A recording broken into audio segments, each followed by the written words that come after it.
有關俄勒岡州失業保險計劃的問題。由誰支付失業保險？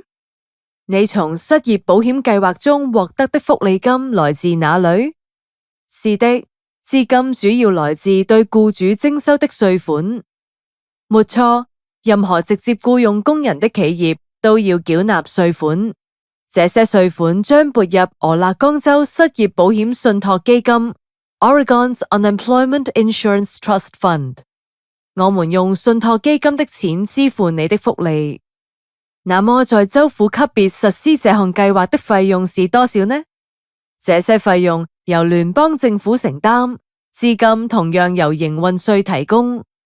重要的是請記住，失業保險不是福利或公共援助。別擔心，這不會對你的移民身份有任何影響。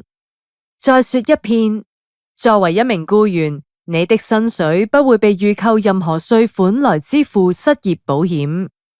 請訪問以下連結獲取更多資訊。